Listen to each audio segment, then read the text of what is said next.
This is sort of a report of our latest expedition. We went to South Georgia Island and the Falkland Islands in March, early February, or late February, early March. And people always, I said I was off to South Georgia, and they said, well, why does it take you so long? Why don't you just get in the car and drive there? But of course, South Georgia is one of the least well-known places, I think, on the planet. But it's also one of the most spectacular. And I hope you enjoy this. Hang on while I get my slides synced again. There we go. Okay. All of this started in 1999. Katie and I went off to Antarctica. She was a travel agent at the time and booked some clients there. And when they got back, they raved about it. So Kate said, we should go. And I said, why? It's just rocks, ice, snow, icebergs, why bother? But it was amazing. So I'm really glad that I went, because we saw wildlife that I've never seen anywhere else on the planet. And I raved about this to the people on the ship, and they said, you ain't seen nothing yet. You got to go to South Georgia. So from 1999 until this year, that was on my bucket list. I have a couple more things left, but that was one of the major ones on my list. So we finally went, and it says I've lost my connection. Hang on, just stand back here. Just as an aside, by the way, the ship that we went on to get to Antarctica was this Lindblad ship, and now I've been on 6 of their ships. This one, unfortunately, no longer exists. It sank in the Great Passage in, what was it, 2007. Lindblad no longer owned the ship. They sold it to some other company, and they ran into ice, and it sank. It turns out all the passengers were fine. The ship was unfortunately lost, but not the passengers. So a little aside, if you go across the Drake Passage sometime, remember there's a ship at the bottom of the Drake Passage that is a Lindblad ship. So this is where we went. South Georgia, that's in the circle, and the other circle are the Falkland Islands. And the big question is, why bother? What makes this part of the world so special? Well, there are 2 things that I want to tell you about, so get ready for a little 101 oceanography and biology, because that's what makes that place so amazing. This is a map showing the undersea geology of that whole region of the world.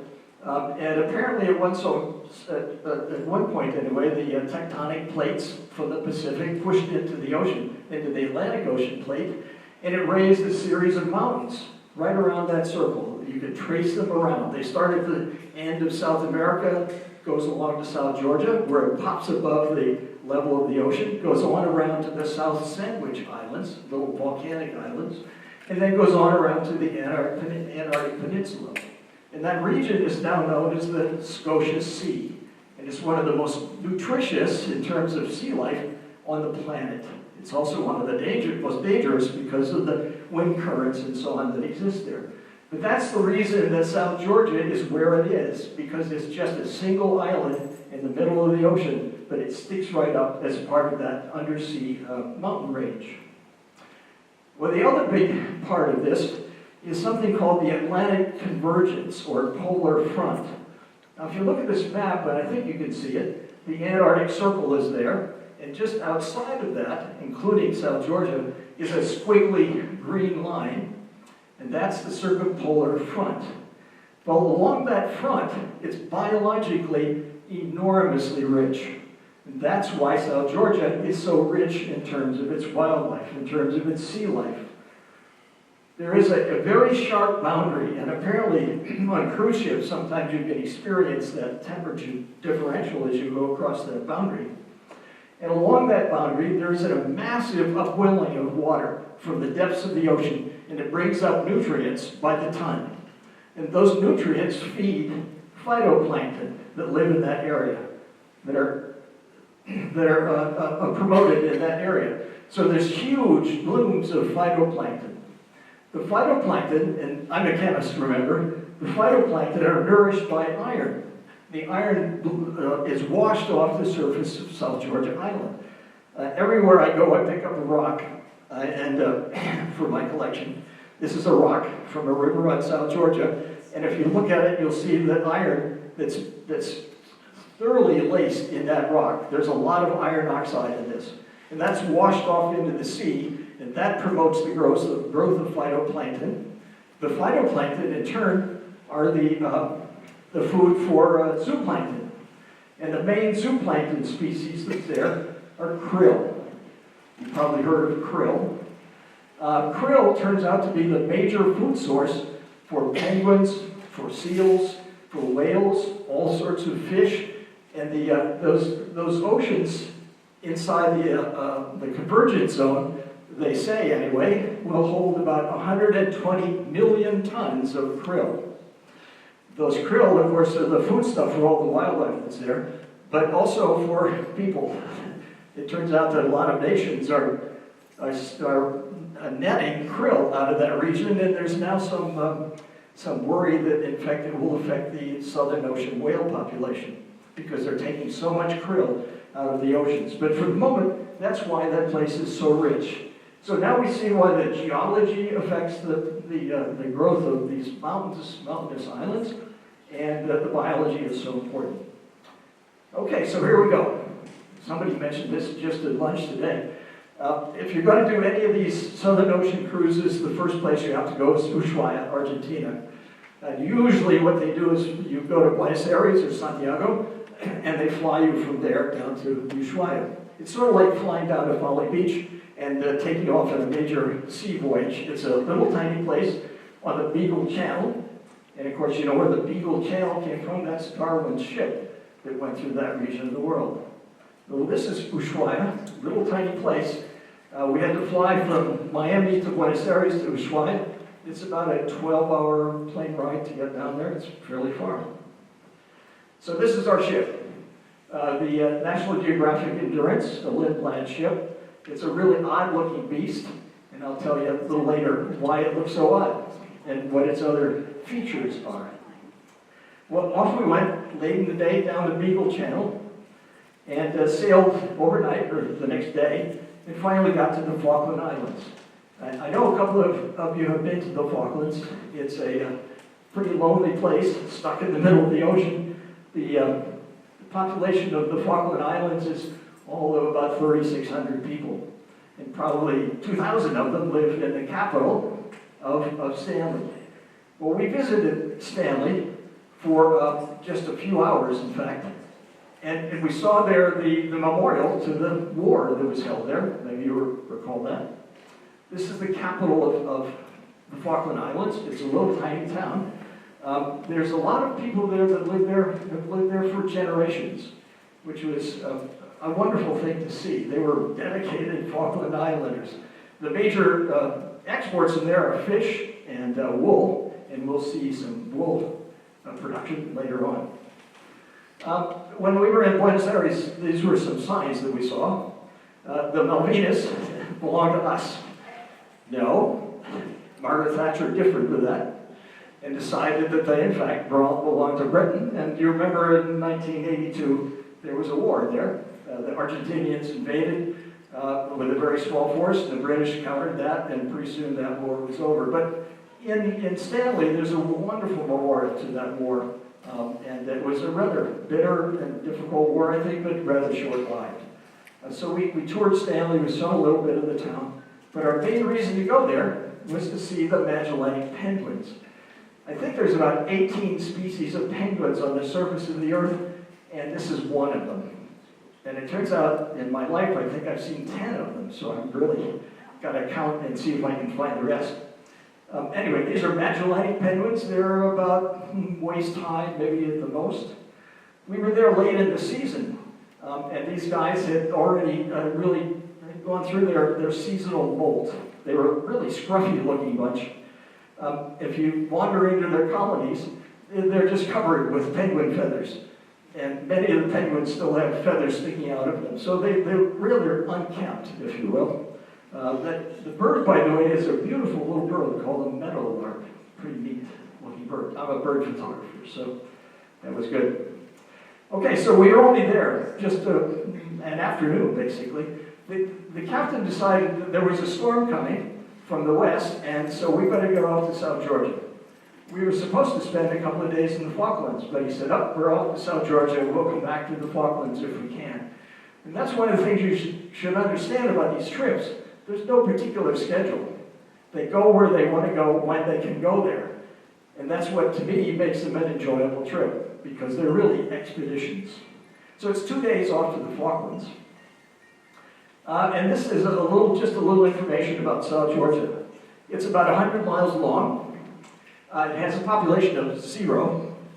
There's no airport. There's no other way in except by ship.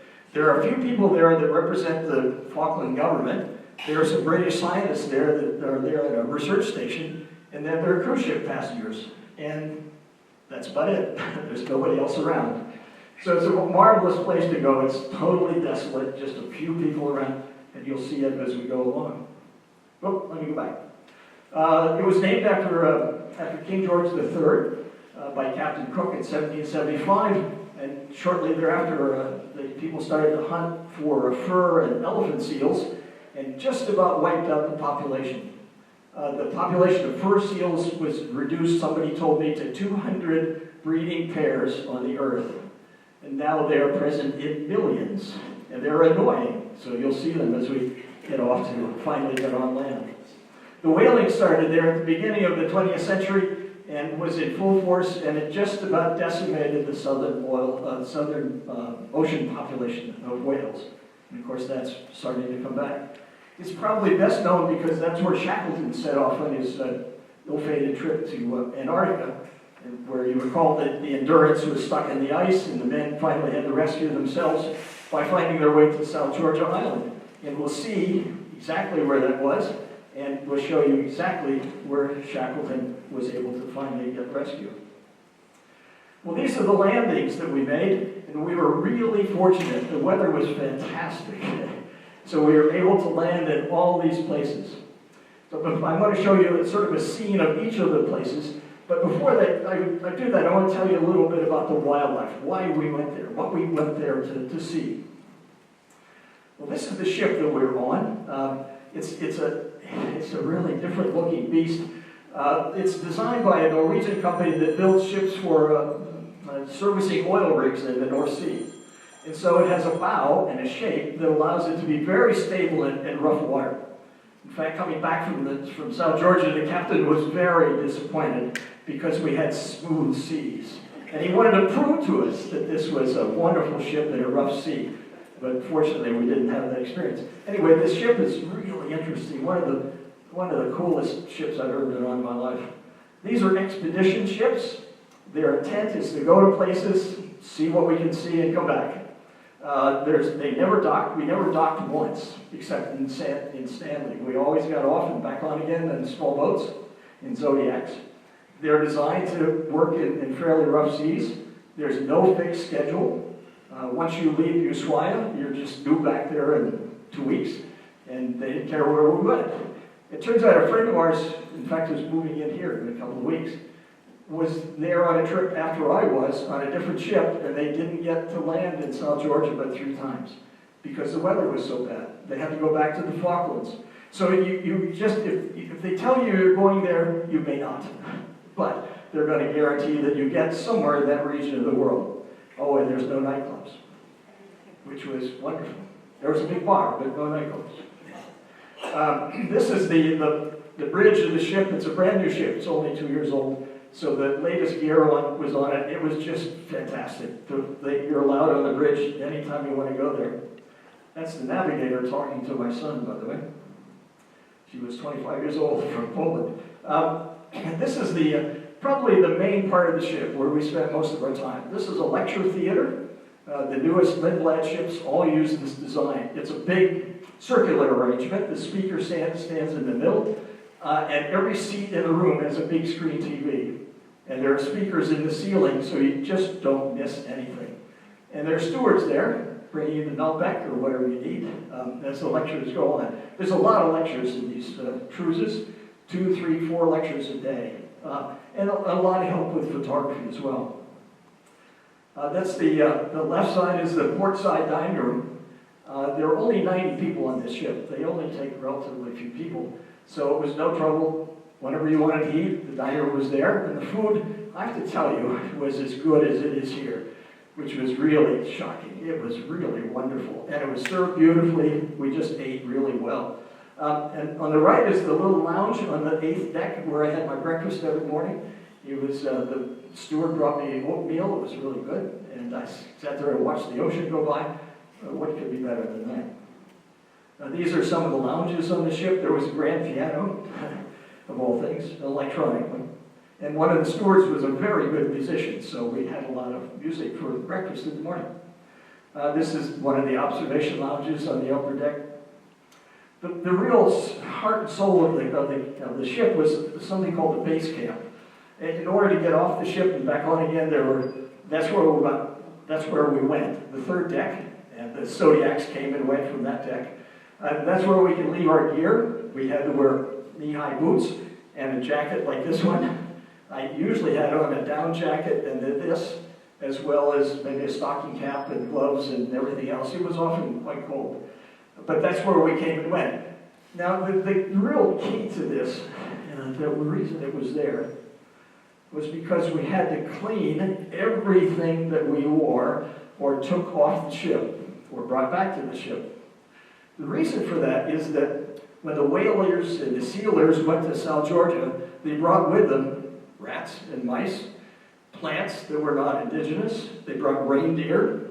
Reindeer were a big issue on the island. I see you smiling about that. Yes, they were Norwegians, and so they brought their own reindeer for sport and for meat. And of course, with rats and mice there, that's a problem. So they eventually, starting around 1970, they more or less have cleaned the island. The rats and mice are more or less gone. The reindeer were totally called out, and they're trying to get rid of all the non-native plants. Well, before you're allowed to go ashore, you had to make sure that your clothing didn't have any seeds on it that you might have brought from Cleveland, Ohio. You can't have that in South Georgia, so you've got to get it off. So everything we had was vacuum cleaned. And that's my son standing there getting vacuum cleaned by Eric Guth, who's a very good photographer, by the way. And that's me getting my camera bag thoroughly cleaned. We watched a lady on the ship who sat there at least half an hour. I left. She was picking the seeds out of her backpack with a pair of tweezers. They wouldn't let her ashore until that backpack was clean. And we had to clean our boots. That's me sitting there cleaning the seeds out of my boots to make sure there was nothing in there that went ashore. They were really careful about it. And then there was a boot washing station where everybody had to wash their boots when they left the ship and then when they came back again. Besides that, the penguin poop really stinks, and so you want to get that off your boots in any event. But you had to wash everything to make sure that you didn't contaminate this amazing land. Okay, well, let's talk about wildlife. That's why we went, as well as the scenery. Penguins. There were, of course, hundreds of thousands of king penguins. By the way, I have photographs up here. You can see some of them up close that way. King penguins were everywhere. They're very social. They stood around in groups. I think this was the residence council meeting for the colony. And Lord knows what they talked about, but they talked continuously. And then the two on the right were breeding. They had eggs in their brood pouch. They don't have nests like Adelie penguins, but instead they brood their eggs in a brood pouch. And I'm pretty sure that's what was going on. It was late in the season, but there was still some hatching going on. And this is what happens when they hatch. This is a little fellow, I don't know how old he is, but I would say a few weeks. And they come out, these little brown butterballs. And when their parents go to sea, they're protected in a creche. So when the adult penguins go to sea, they feed again so that they can feed their young. All of the young gather in a group and are protected by the colony. It was late in the season, so we didn't see many of these, but they were certainly around, and it's always great to see. And one of the guides said, "You got to photograph their feet. This is one of the most neat parts of these birds." And sure enough, they need a pedicure, but they really are pretty interesting to look at. You'll compare them with a gentoo penguin. A gentoo has pink feet, or orange feet, and as opposed to kings that have black feet. The gentoos are a little bit smaller than kings, and we saw lots of them, but the kings were just everywhere. We didn't see them in the Falklands, only on South Georgia, but there were literally hundreds of thousands. Chinstrap penguins. These are really more native to Antarctica than to South Georgia. This is the northernmost breeding colony of chinstrap penguins on the planet. So we were lucky to see them. There are very few of them there, but there is a small colony. By the way, you can see that they're called chinstrap because they have a little black band under their chin. They're about the size of a gentoo. But these are my favorites. This is why I went on this trip. I spent thousands of dollars to see macaroni penguins. You know why they're called macaroni penguins? It's there, you know, stuck a feather in his cap and called it macaroni. I looked this up. Richard, correct me if I'm wrong. In 17th century Britain, people would dandify themselves, men would, by wearing bright wigs and bright clothes and so on. And for some reason, these people were reputed to like macaroni. I have no idea why, but they said they did. So when people would see them, they said, oh, you're a macaroni, because you're all dressed up and you like macaroni. So when they saw these penguins, that's where the name came from. And that's where Yankee Doodle came from, the same idea. So macaroni penguins, they're just brown little butterballs. And this is a macaroni penguin colony, a molting colony, and that's not snow, those are penguin feathers all over the hillside. That was really a sight. I was glad I saw it. Those were in South Georgia. Those are the three that we saw there. In the Falklands, we saw rockhopper penguins, and I've never seen one in my life, so I was interested in finding one of those. And, of course, Magellanic penguins. So those are the penguins that we saw on our trip, and you'll see lots more of them and some videos of them as we go along. Birds. I'm a bird photographer, and so I spent a lot of time on deck photographing albatross as they came by the ship. This is a wandering albatross. The wingspan's about 3 meters, something like that. Enormous birds. This is a royal albatross, very similar in size. It's hard to tell them the difference. I hope I have these identified correctly. This is a black-brow albatross, and we saw literally hundreds of thousands of these. And you'll see them toward the end of the talk, mostly in the Falkland Islands. This is a southern giant petrel, also a very large bird. We saw lots of at sea and on land. They were really quite common. This is a Cape petrel. I love the pattern on the wings of that bird. It's called a pintado, which is, I think, a pretty good nickname for a bird like that, with painted wings. Now, this is an Antarctic tern, much like the royal terns that we have here, about the same size. Skua. These are nasty birds. They are scavenger birds, and they'll fly around the penguin colonies until they find a dead or dying penguin, and that's the end of that bird. So the skua is just a big scavenger bird. The other scavenger bird is called the shitbill. Oh, sheathbill, yeah, that's what they called it there, though. They had their own term for it. That bird literally went around eating penguin feces, and this thing will eat anything that's on the ground. But they're very good. You have to have scavengers around in all of these big colonies. This one is, I got to tell you about, because it's really cool. As I said, when the whalers went to South Georgia, they brought with them rats and mice. And the rats and mice did their thing. They looked for food, and one source of food were pipits. These were ground nesters, and so they would find their eggs and their chicks, and that's what their food source was. And they just about wiped out the pipit population. Try saying that 3 times. The pipit population.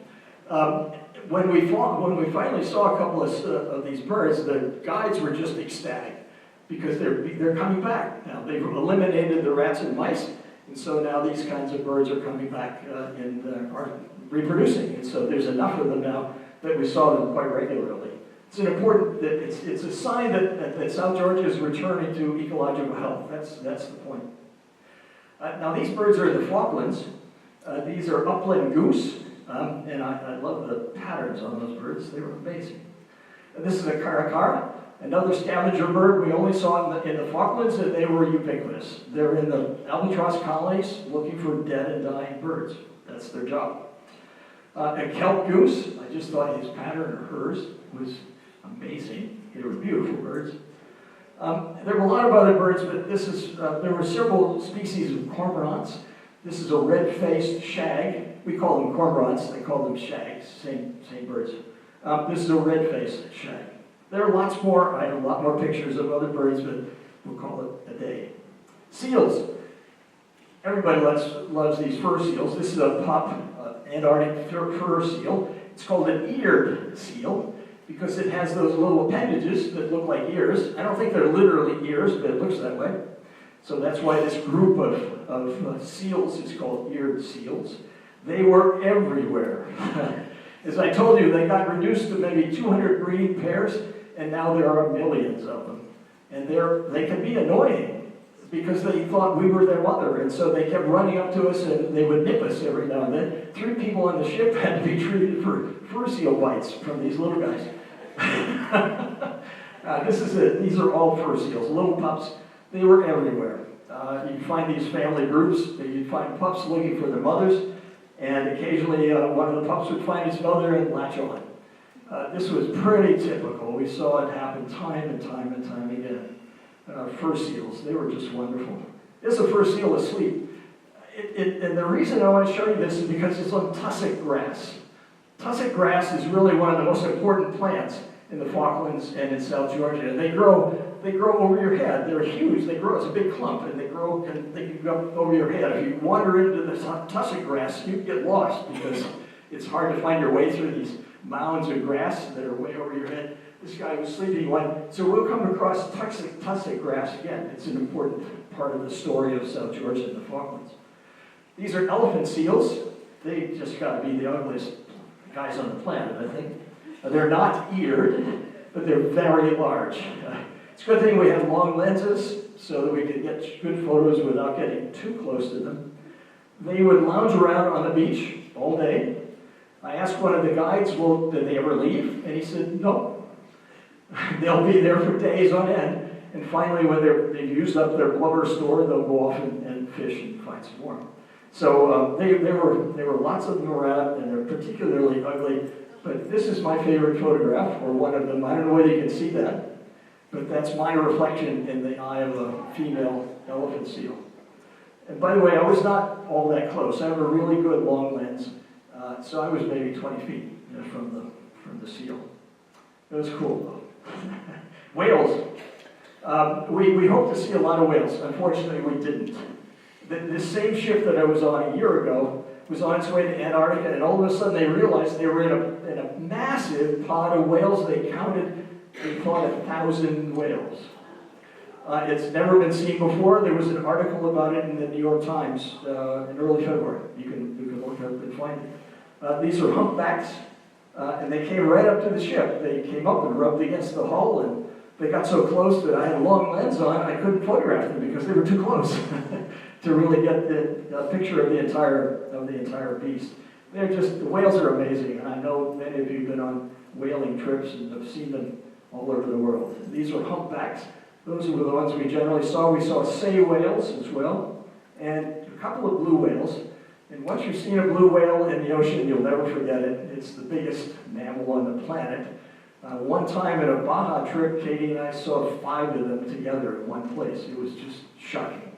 They are amazing. Unfortunately, in this trip, we saw 1 or 2. Okay, well, let's look at the places we're going to land. We were able to land in 10 or 11 different places on South Georgia. And essentially, I want to show you what these look like, because the scenery is stunning. On the way there, the first thing you do is pass what's called the Shag Rocks. These are way out there, maybe 100 miles still from South Georgia. And they just pop out of the ocean all of a sudden. And they're called shag rocks because they're covered with shags. They're breeding, they're resting, whatever they're getting, making their way onto South Georgia, but there are literally thousands of them there. And they're flying in squadrons. So as we sailed by the shag rocks, there were just great flocks of shags flying by the ship and landing on those rocks. And we finally fetched up in South Georgia early in the morning, and we went to a landing called Right Whale Bay. And Right Whale Bay was really my first glimpse of what South Georgia looks like. The scenery, as I said, was just never ceased to be just stunning. And this was a good example of it. So here we are heading into Right Whale Bay. And as we got close, the penguins all came out to greet us. The penguins surrounded the ship, and I have no idea why. They're curious, I guess. But this ship uses thrusters, and my guess is thrusters to maintain its position My guess is that all this bubbling up of the water brought up nutrients and so on, and so the penguins were there. Anyway, there were hundreds of penguins around the ship. We saw them all the time. We finally got ashore, and I put this photograph in because I just think the scenery was just stunning. The green, the rocks, the waterfall, penguins everywhere. It's loud. I'll run a video for you that shows just how loud it can be, because they're all talking together at once. Here they are, I don't know, maybe 1,000 all at once. That was just a small part of the colony. You can maybe pick out, there's a skua flying over them, looking for lunch or dinner. This is a penguin, I think, has probably just emerged from babyhood. It's got rid of its baby feathers, and just standing there by itself, whatever its thoughts are, who knows. This is a little video, I think, that'll, let's see, I'm not sure the sound is going to appear on there. Brits are on, so. But it gives you an idea. All you can hear is this braying sound from the penguins. They're talking to each other. Lord knows what they're doing. They're communicating. And I have no idea what it is, but they just seem to wander around. They're all standing up. They aren't laying down. They're all standing up. And that's the way we generally saw them. They're in groups of sometimes individuals, but usually talking to each other. This was another video. This gives you an idea of what you can see. This residence council meeting was just 4 of them in this position. There's a fur seal wandering up through the tussock grass. That's what I mean. That's where they make their homes. That's where they breed and shelter out of the weather. And pretty soon there's another visitor coming by from the right. Let's see. These guys were not quite sure what decisions make. So there was a fur seal wandered by, and Lord knows how they get around. I can't imagine with their flippers and so on being able to walk so well on the ground. They certainly can swim very, very well. But anyway. So these penguins were conferring. Well, that same day, then we went on to another place called Salisbury Plain. And this was, the site of this was again stunning. Look at there's a glacier coming down, and you can see on the beach, it's white. Those are penguins. It's just covered with king penguins everywhere on the beach. In this case, there's our penguins that came out to visit the ship. Again, I'm not sure why they're there, but it was really quite a sight to see all these little birds just swimming around the ship. And it was pretty common. They're very communal, and they're very curious. They didn't bother you. They just were there and looked at you to say, why are you here? So we wandered around through this colony, another 10, 20, 50,000 birds. There's a skua, by the way, flying over the flock looking for dinner or lunch. And it's an enormous, they're just plains, big, wide plains, covered with penguins, with seals everywhere, nursing. It was late in the season. And this little guy decided, or lady, decided that it was time to take a nap. This is a vertebra out of an old whale that was sitting on the shore. And then we moved on. I think this is my son, my older son. He was there taking a video of these penguins. And I want to mention, by the way, they told us very explicitly, do not kneel down, do not sit down, because we don't want you to contaminate the ground in any way. So they made sure that we were always vertical, or reasonably vertical. So anyway, so this is how they were. They would just come over to you and just were curious. They didn't annoy us. They didn't get very close. But by the way, you can see the snow flying in that one. There was snow going by. King penguins, they were everywhere. Okay, so the next day we finally went to a place called Gold Harbor. And according to the guidebooks, it is the gold standard of places to land in South Georgia. So we obviously had to head there. And again, the scenery, I think you agree, the scenery there is just wonderful. Just wonderful. This is later in the day when we're coming back to the ship. By the way, those Zodiacs, that was the only way off and on. We never docked anywhere except in the Falklands. We always went off on the ship by these Zodiacs. It was a bit of an ordeal because you had to put all your clothes on and all that kind of stuff and go through the cleaning process. Anyway, that's all right. This is a shore in this site. The penguins were always interesting and entertaining. there was always another one to photograph somewhere. And now you can see down the beach are the elephant seals. And this one I asked the guy, do they ever leave? And he said, no, they just stay there for days on end. Until finally, I guess they consume their blubber and off they go.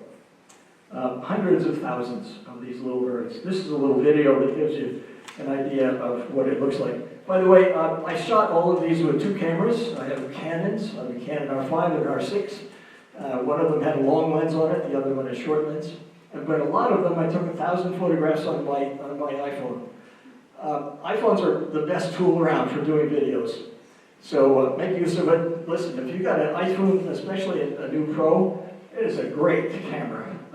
Don't even bother with a big one unless you really want to go through the trouble. But I wouldn't trade my Canon R5 for anything, so you can't have that. But I took 1,000 photographs with my phone and about 10,000 with the cameras. And I think David did more than that. Yeah, well, this beach was just, again, quite a sight with elephant seals throwing dirt on themselves. So I assume it's like elephants do. They throw dirt on themselves to knock predators off of their skin and so on. These seals were molting, and so I think it was there to knock the skin off of their bodies and so on. Anyway, they were always throwing dirt up in the air.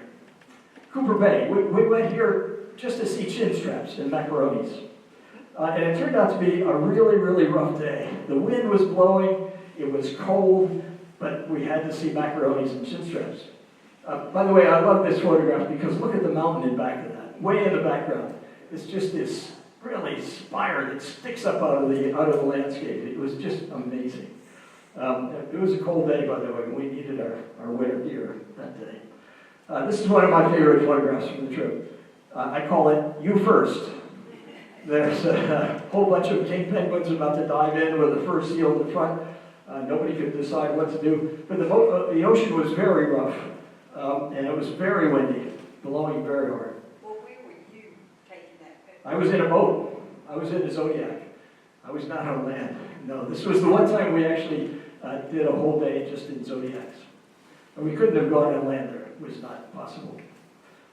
These are the little penguins, macaronis. There were lots of them around there. That's where I finally got to find my goal of seeing a macaroni penguin. Okay, off to Dragulski Fjord. The geology of South Georgia is really interesting. It's pretty common, pretty similar throughout the island, except down here. There's a dike that has rammed itself into the island, into the geology. So the geology in Dragulski Fjord is somewhat different than the rest of the island. So we went into the ship was very maneuverable, and we were able to go deep into this fjord with glaciers coming down on every side. If you've been to Alaska, you got to go to South Georgia. It is what you see there is just amazing. And this is a little video, I think, of there we are, sailing down this fjord. It was late in the day. It was right before cocktail time. It was a perfect ending. We saw these beautiful glaciers and then went inside and had a great dinner and cocktails. It couldn't have been better. Just a great day. Look at this. Oh, I'd go back in a heartbeat. Maybe some of you will too. Okay, now we want to go to Grytviken. Grytviken is really kind of the center of South Georgia. Where's my photographs? Up here.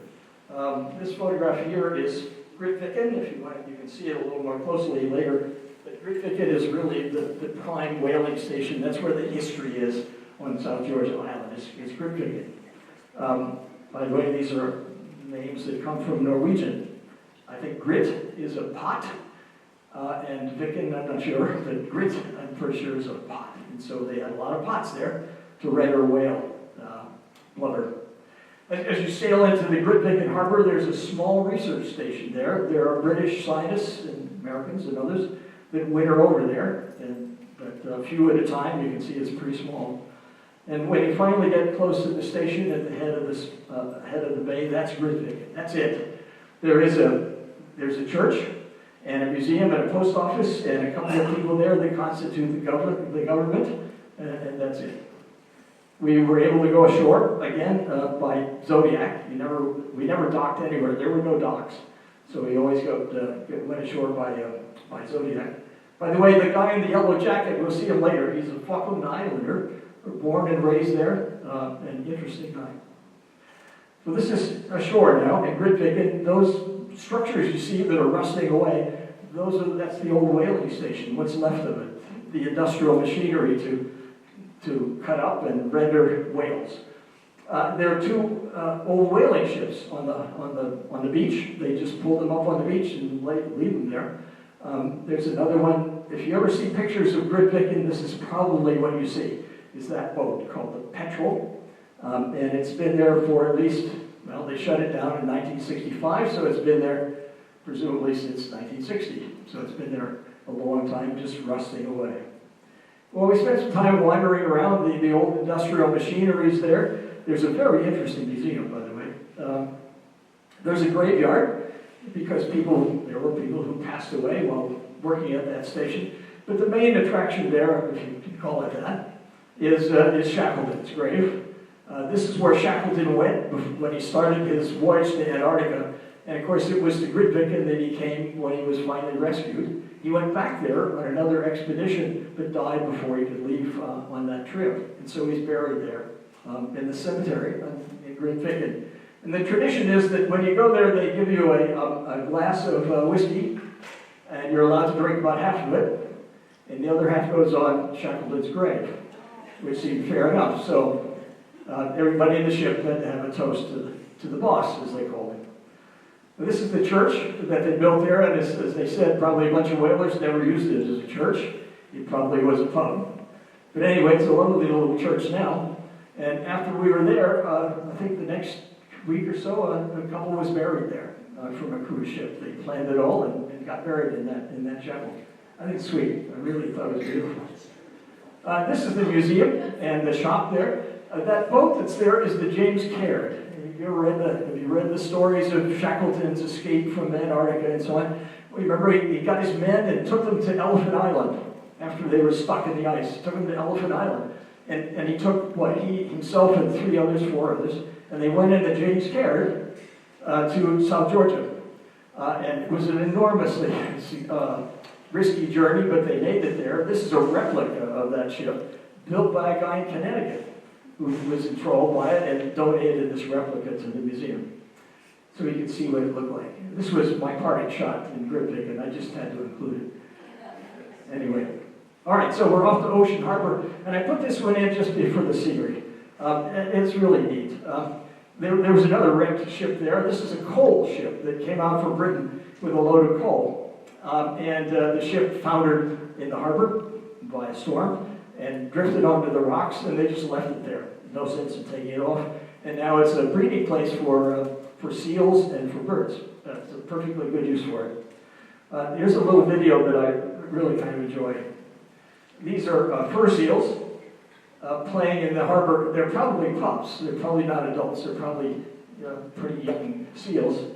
And that's what they did. Their mothers went off to sea to feed and left the pups there, and they socialized and played and had a great time. Swimming around, wandering around, nipping the tourists that came by, and just having a marvelous time. And it's too bad you can't hear the sound. It's really good because they're constantly making noise. By the way, look at that photograph. Way in the background, you see a little white house. That's what's left of the whaling station there. And this is a panorama, so you can see that little tiny white house that's there. And we went there to see what was in that white house. This is where the whalers lived. And inside were reindeer antlers. They brought the reindeer, as I told you earlier. They brought it as a source of food, but also a source of sport. When they were not working, they would go off and hunt reindeer and then, I guess, use them. Anyway, there's still reindeer antlers around, but the reindeer were all killed off some years ago. Well, I put these slides in largely because I just thought the scenery was phenomenal. Just the colors, the nature of the vegetation. We hiked up that valley up to this little waterfall. It was just a delightful hike. Every day we went on some kind of a hike. Some people would take much longer ones. We went to St. Andrews Bay, and again, the scenery is just amazing. I know many of you have been to Alaska, but this rivals it easily. The magnificent scenery in all of these places. And again, it was just thousands of penguins, and we spent the whole afternoon just wandering around looking for good photographs that we could take and seeing what was going on in this amazing place. Look at the weather. We were really lucky. That's the weather we had essentially the whole time we were there. It was pretty chilly, but nonetheless nice and sunny, generally speaking. Okay, now this is really the crowning achievement, I guess. We've talked about Shackleton, and he came back from Antarctica in the James Caird with 4 other men, and they fetched up from Elephant Island. They went to the south side of South Georgia, roughly where his name is now. There's nothing on that side of South Georgia. There's no settlements there, no whaling stations, nothing. It's just a big empty coast because the storms all come that way. So you really can't build towns there or carry on commerce there. So it's just an empty coast. That's where Shackleton went. But he had to get to the other side. And the only way to do that was to walk. And I don't recall now the exact details, because I remember it took him like 2 days. And even experienced mountaineers have found that they can't do it. It's a very difficult walk because it's over uncharted mountains. Nobody had ever done it before, but Shackleton did. And he walked over the mountains to a place where you can see the red line that I put in. It breaks. Well, that's a place called Fortuna Bay. He finally got there and said, okay, I've got to get over the last mountain to Stromness whaling station. Well, if you go to Antarctica on a ship, you can do that walk. And many people do. On this map, this is the ship's map. On the left-hand side is Fortuna Bay, and it says Worsley Landing. That was Shackleton's captain. And so they started off on this red line. That's the map that you get from the ship to go on a walk. You walk up, it's very, very steep. You get to the top, and it's even steeper going down the other side. So here they are walking up from Fortuna Bay. My son took these photographs. I was not, unfortunately, on the walk. It was more difficult than I wanted to do. Anyway, so this is a small group of the passengers and crew coming up the side from Fortuna Bay up to the top of the hill to get down to Stromness. And again, the mountains are just amazing. And then this is Dave, our son, standing on top of the peak there, looking down, and that's our ship off in the distance. And in the head of that bay is the Stromness whaling station. And the story is that Shackleton got to that point, and he didn't know if the whaling station was still there or not, but he got to that point and he heard a whistle. And he said, that's the whistle that calls people to work. The place is still there. And so he was saved after how many months? Was it 18 months? They were locked in the ice, and then finally to get back to South Georgia. So this was really where Shackleton realized, this point is where he realized that he was finally rescued. And he had the advantage now with snowing then, so they slid down this side of the mountain. But in this case, we were there in the Antarctic summer, so they had to walk down. It was pretty steep, as you can see. So anyway, so the ship then went around. We took the easy way. We sailed around the point. This is the Leith whaling station, another big station that's not open anymore. The Stromness station, where Shackleton was rescued. Finally, again, you can't go there, but you can at least land there and see what's going on. And we took a walk up to Shackleton's Falls. And that's where that rock is. Somebody's got my rock out there somewhere. Okay, I'll get it. That's where the rock came from, is this stream right here, Shackleton's Falls. It was a tough hike, by the way, because it was a bog most of the way, so we were up to our ankles in water and mud and muck the whole way. But it was worth it to get there. What a great day. Well, this was it. This was our last landing in South Georgia. You can see we really were fortunate. We were able to land everywhere we were scheduled, and they were great. The weather was perfect, and we saw everything we wanted to see. So we piled on a ship and headed back to the Falklands. And now we went to 3 more places in the Falklands, way out in the West Falklands. Got there early in the morning, beautiful sunrise over the Falkland Islands, and landed at Saunders Island. And I put this in there to show you what a desolate place this is. There are no trees. There's only shrubs, grasses, rocks. That's it. And yet there are people living out there making very good livings.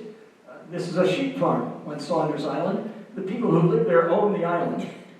And the family lives there, a number of people in the extended family.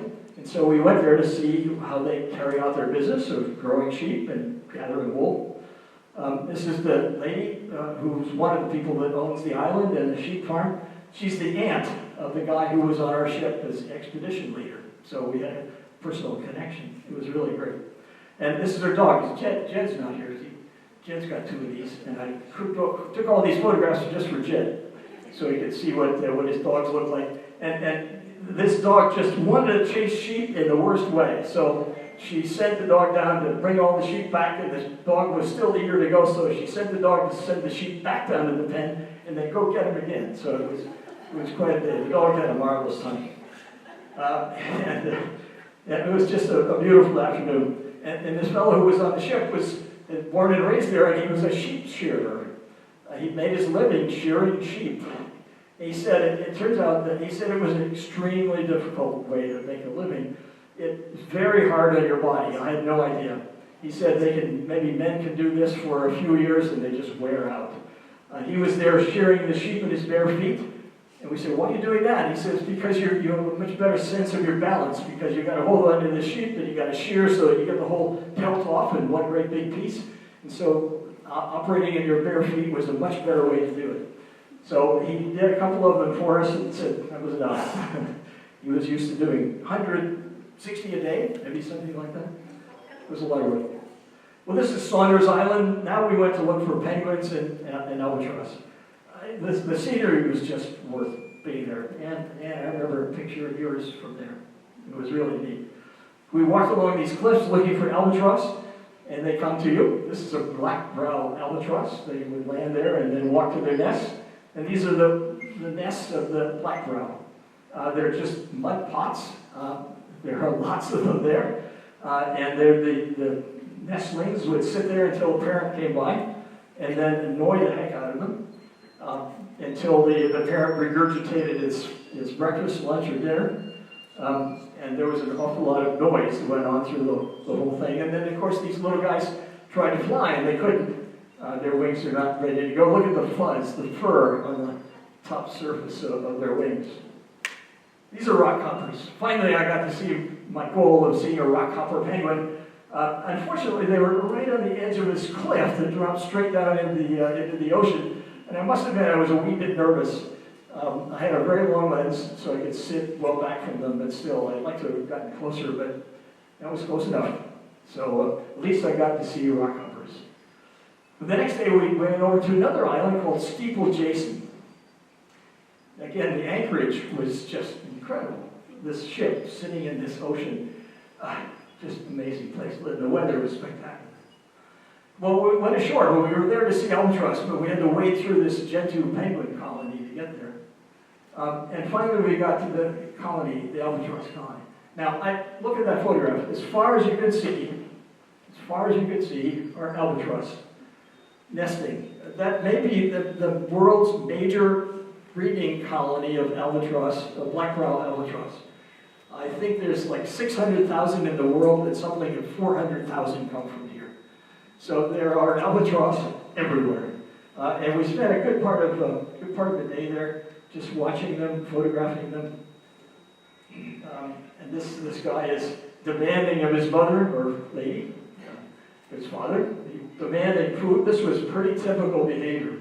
And finally, the little one would push hard enough, and the adult would regurgitate the food. Well, there, the one on the right just let go a little waste product. Anyway, this went on all the time. I spent my time just photographing the little ones, looking around, watching what was going on, seeing them feed, and it was an awful. There were just went on and on and on and on. This is a lovely picture of the gullet of a albatross chick.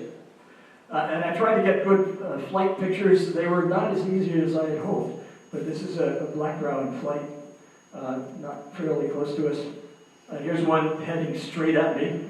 And my son was there. He's a very good photographer, avid as well. And he got pretty close to one. Flew right over his head. Well, as I told you, we were there, I told you about tussock grass before, and being one of the major things in these islands. The tussock grass can get over your head. And at one point, Dave and I were walking through this tussock grass, and we couldn't even see each other. We just knew the other one was there somewhere in the grass, and we finally emerged, and that's when that picture got taken. Dave did it with his phone.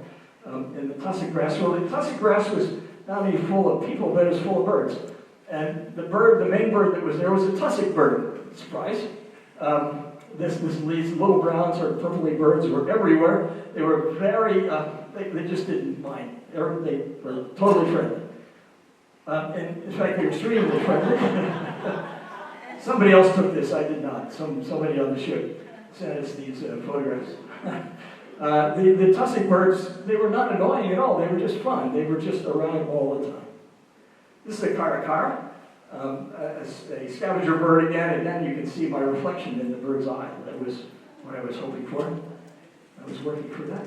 This is beautiful. These birds are gorgeous birds. They're kind of ugly because they're always preying on dead things and looking for only semi-alive albatross, but they're beautiful birds.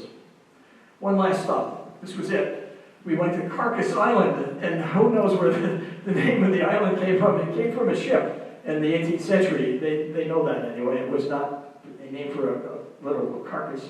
Anyway, it was owned by a man who had lived there many, many, many years. His wife had died recently. But he had a small family of Argentinians who was there taking care of him. And when cruise ships came by, this family would cook up cakes and pies and cookies and coffee, and everybody on the ship was invited. So we stopped by his house and had a cup of coffee and a couple of cookies and wandered around a bit. They owned the whole island, so you didn't get crowded. But I was there early to take some bird pictures. These are flightless steamer ducks. Never seen anything like it. They're flightless, so they don't go very far. Crested duck. Magellanic oyster catcher, we have these, but the markings are somewhat different than those. Kelp goose, again, the markings are just amazing. And finally, we're homeward bound. We and the Gentoo penguins took off to Ushuaia again. Again, it's a whole day to get there, so it was quite a voyage. And we got there early in the morning and noticed right away that it's fall there, and there was a fresh snowfall on the mountains in back of Ushuaia. And a beautiful sunrise. So it was quite a homecoming. It was an amazing trip. From there, of course, you set out. It was 24 hours to get home. It's a long series of flights to get back home again.